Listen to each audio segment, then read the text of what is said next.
Salam sejahtera, saudara-saudari sekalian, apa kabar semua? Nama saya ialah Dr. Lee dan saya berasal dari Bukit Mertajam, Pulau Pinang. Sekarang saya tinggal di Kluang, Johor. Dan selamat menyertai Dr. Lee's Method. Berasaskan cabaran grammar 38 hari.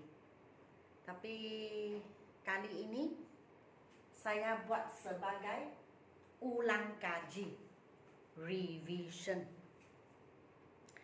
Jadi ulang kaji apa? Mungkin soalan kamu tanya, ulang kaji buku ini. Ramai di antara kamu telah membeli buku ini dan ada banyak yang sudah habis. Dan sewaktu saya memuat naik video-video, saya rasa tidak kurang daripada 60 video bahasa Melayu, 60 Cina, 60 bahasa Inggris. Saya setiap kali memuat naik 3 video, 3 bahasa, Cina, Melayu dan English. Dan masa itu apabila saya memuat naik video, saya mengikut buku ini, mengikut bulat-bulat. Setiap soalan dalam buku ini saya mengajar dalam video saya dan saya memberitahu mengapa jawapan sedemikian. Saya terangkan setiap soalan di sini dalam buku ini dan kesemuanya 38 bab. 38 bab ini akan ikut kamu sampai ke tahap yang tertinggi. Katakan tertinggi tahap 7. 38 bab ini akan sampai ke 7 juga. Dan waktu kamu bekerja, kamu akan menggunakan semua ini. Hanya setiap tahap yang kamu dipertingkat. Contohnya kamu naik ke tahap 2, 38 bab ini ikut juga. Tahap 3 ikut, tahap 4 ada juga, tahap 5 timbul juga. Hanya soalannya lebih mencabar, lebih susah. Sebab grammar 38 bab ini sudah hampir 90% apa yang terdapat dalam grammar. Jadi bagi saya, jikalau kamu sampai ke tahap yang tertinggi, contohnya tahap 7, saya rasa tidak lebih daripada 50 bab. Di sini sudah 38. Jadi lebih kurang 90% tahap 1 sudah kamu kuasai. Dan bagi saya, kalau buat habis buku ini mungkin tidak cukup. Sebab ada orang yang masih tidak faham. Walaupun dia ada buat soalan, dia dapat jawaban yang betul, dia masih rasa mengapa begitu, mengapa begini. Sebab itu sekarang saya buat naik video-video dalam YouTube channel saya, buku ini. Tetapi soalan dalam buku ini dan soalan di sini tidak sama, langsung tidak sama.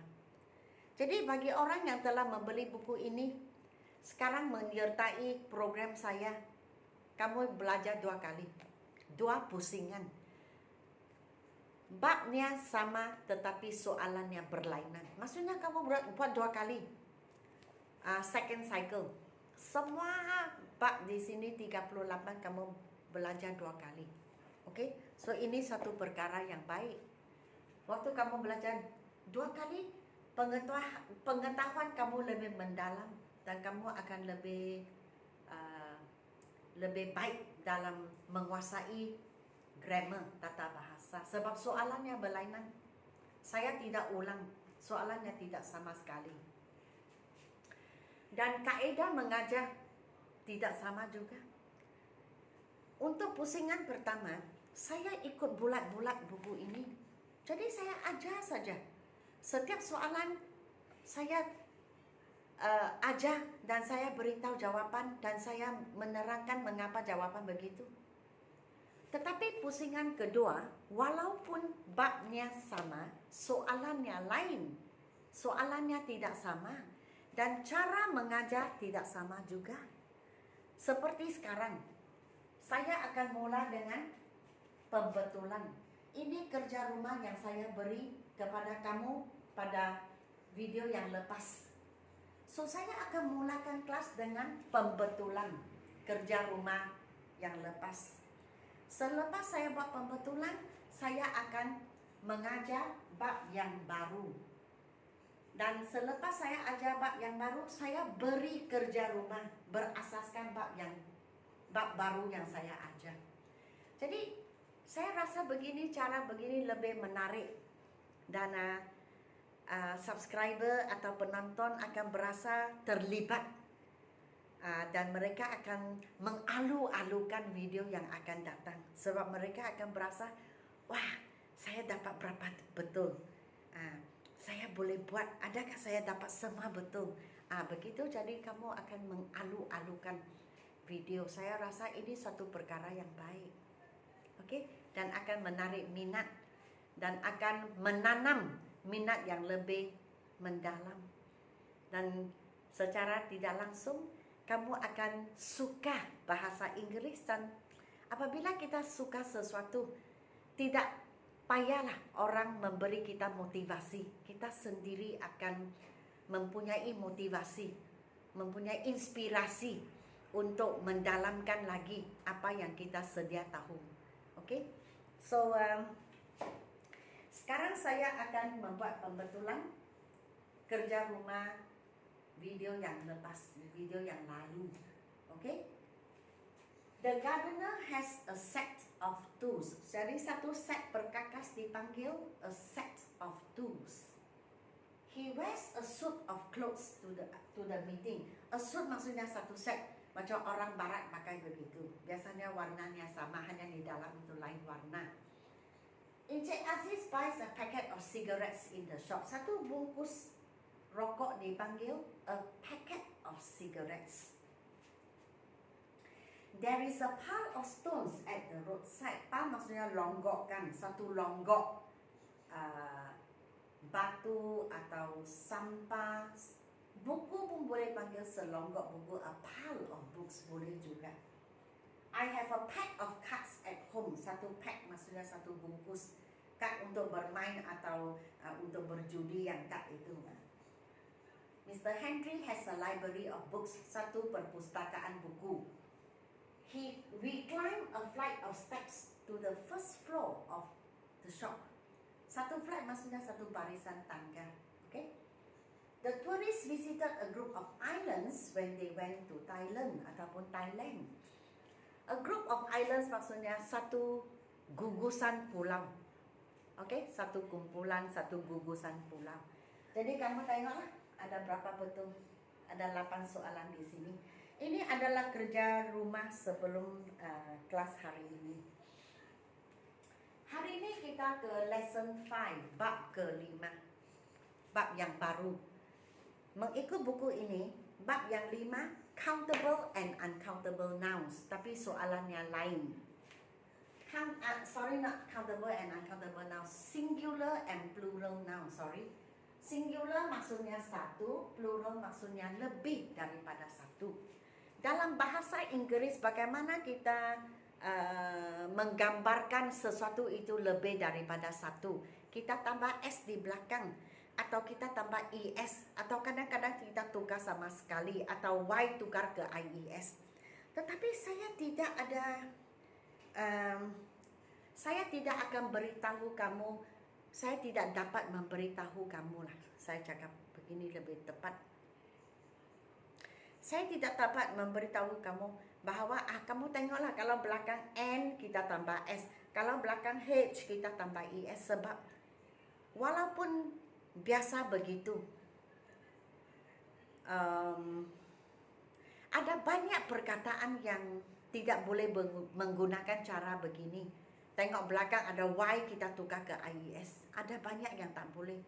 Saya beri contoh yang senang, monkey. Monkey belakangnya Y. Tapi kita tambah S. Tapi lorry, LORRY. Kalau banyak kita tukar ke Y, tukar ke IES. Sebab itu bagi saya cara yang paling selamat untuk belajar ini adalah setiap perkataan belajar. Buat banyak latihan kita akan pandai. Daripada kita pergi mengecam. Oh, kalau ada N tambah S, kalau ada X tambah ES. Bahaya. Sebab dia bukan semua begini. So, seekor anak rabbit, kalau banyak rabbits. Seorang petani, farmer, banyak farmers. Sebuah sungai, river, kalau banyak rivers. Sebiji sendok, kalau banyak spoons.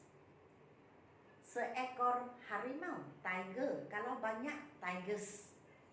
Seorang penulis, writer, kalau banyak writers. Sebiji botol, bottle, kalau banyak bottles.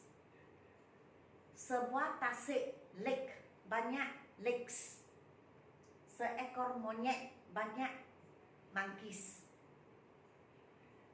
Sebiji lobak merah, carrot, kalau banyak carrots, tambah S. So, kerja rumah, your homework. Singular and plural. Kalau saya beri plural, kamu beri jawaban untuk singular. Kalau saya beri jawab soalan singular, kamu beri plural. So, banyak monyet, monkeys. Kalau seekor, tulis apa? Seorang penulis, writer. Kalau banyak penulis, tulis apa? Sebiji botol, banyak biji botol, bottles. Kalau sebiji botol, panggil apa? Seekor arnab, rabbit. Kalau banyak. Sebuah sungai, river. Kalau banyak. Banyak harimau, tigers. Kalau seekor. Sebiji lobak merah, carrot. Kalau banyak. Sebiji sendok, spoon. Kalau banyak. Seorang petani, farmer. Kalau banyak. Kalau banyak tasik, lakes. Kalau sebuah tasik, tulis apa? Atau cakap apa? Oke, ini kerja rumah kamu. Kemudian ada 10 soalan. Video yang seterusnya kita buat pembetulan. Kamu tengoklah dapat berapa betul. Moga-moga semua betul. Oke, baik. Biar saya beritahu kamu what is happening. Sekarang sedang berlaku apa.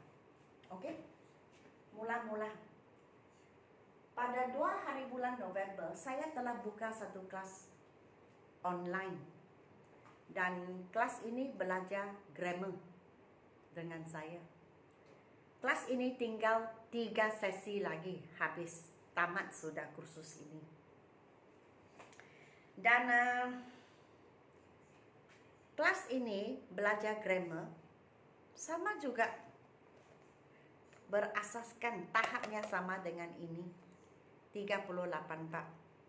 Dan kebanyakannya orang dewasa yang mengikut kursus ini, subscriber, penonton, dan pembeli buku saya. Tapi latihan yang saya beri itu campur semua. 38 bab semua campur-campur. Bukan macam sekarang, kita satu bab.